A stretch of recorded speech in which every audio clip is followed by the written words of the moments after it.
moi je crois pas. Mais quoi? Bah, que les Fayot font péter. Les Fayot font péter. Mais non, justement. Bah, pourquoi tu dis ça alors? Pourquoi je dis quoi? Bah, que les Fayot font péter. Je dis que non, je te dis. Ah, mais qui dit oui? Qui dit oui? Mais tout le monde. J'ai jamais entendu ça. T'as jamais entendu que les Fayot faisaient péter? Jamais. Et où tu vis? Mais où tu vis? Bah, ici. Oui, bah ça je sais, merci.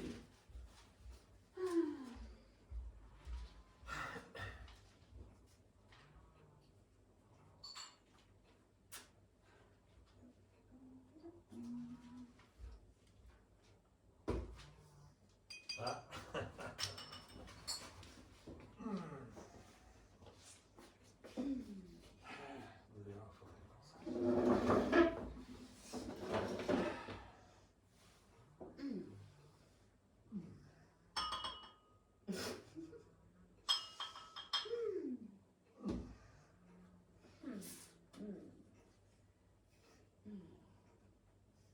Moi, je crois pas que le duc de Bordeaux ressemble à son père. Et son père à son frère et son frère à mon cul. De là j'en conclus que le duc de Bordeaux ressemble à mon cul comme deux gouttes d'eau. Ah, il a du corps, hein? Ah, du genou. Il a de la taille. Ah, c'est un grand cru. Il se prépare à partir pour une longue expédition vers le Pal d'Ar, une vallée méconnue de l'Himalaya indien, mais réputée idyllique. Rixin a de la famille dans plusieurs villages, et il pense rejoindre Nawang, un de ses amis d'enfance, à Alod pour la fête de Nagué. Sa mère et sa tante partagent le petit déjeuner en compagnie de ses amis, qui vont l'accompagner, évoquant les contes et légendes qui entourent ces longues marches.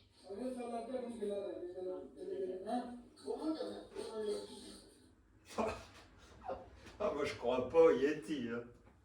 Aucune des exégèses ne parle de Yeti, aucune. Bah, c'est pas parce que tes exés là n'en parlent pas qu'il n'existe pas, ils n'étaient pas là pour le voir. Il n'y a aucune trace de Yeti dans la Genèse, aucune. Oui, mais il y en a dans la neige. Oh, Solange. Oh, mais pour moi, le vendredi, il crée le singe, le samedi, l'homme. Déçu par les deux, bah, il tente le dimanche de faire le Yeti, histoire de se rattraper aux branches. Il n'y a pas de Yeti, merde. Personne n'a jamais vu de Yeti, personne. Ah, sauf le type aux yeux bridés et à la tête en pain de sucre, qui les a vus, lui, hein, de ses yeux vus, et que moi j'ai vu de mes yeux vus à la télé. Ton type aux yeux bridés, Hmm. il a dit avoir vu des traces de pieds dans la neige, point final. Moi, je ne crois pas en l'au-delà et j'emmènerai quand même des sous-vêtements de rechange. Woody Allen. C'est pas bête.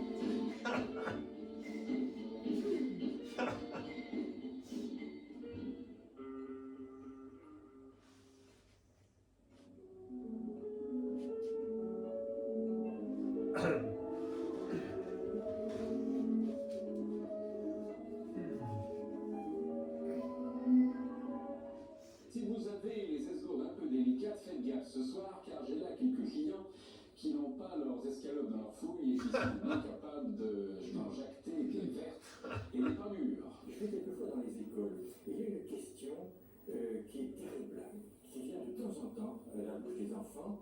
Monsieur, qu'y a-t-il de vrai dans ce que vous racontez? On ne peut pas poser à un romancier une question plus vache que celle-là. Je dis aux enfants, je vais vous écrire au tableau une belle phrase, vous allez la recopier, l'apprendre par cœur, vous mettrez peut-être 20 ans à la comprendre, mais c'est la seule réponse que je puisse vous donner.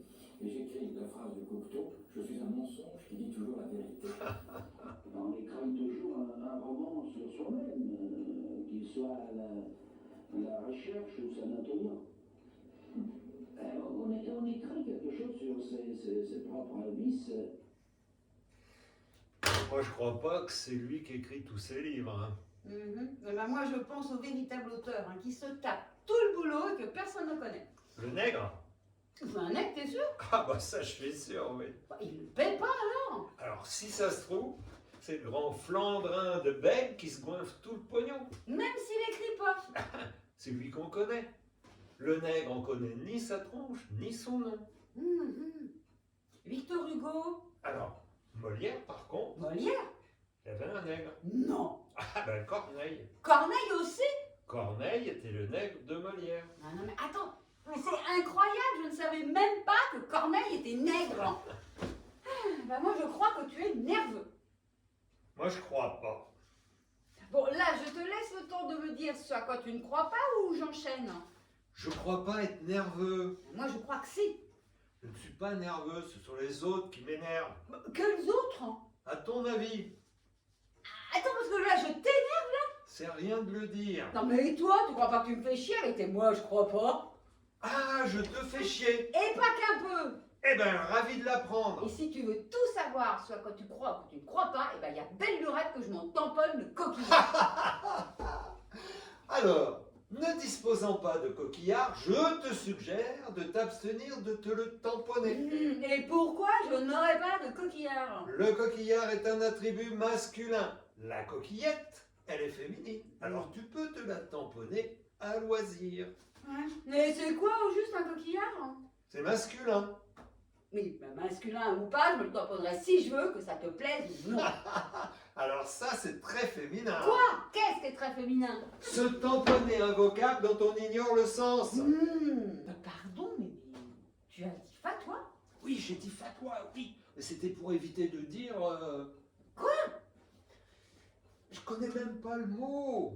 Quel mot? Le mot dans leur langue. Mais quelle langue? La langue du lobby.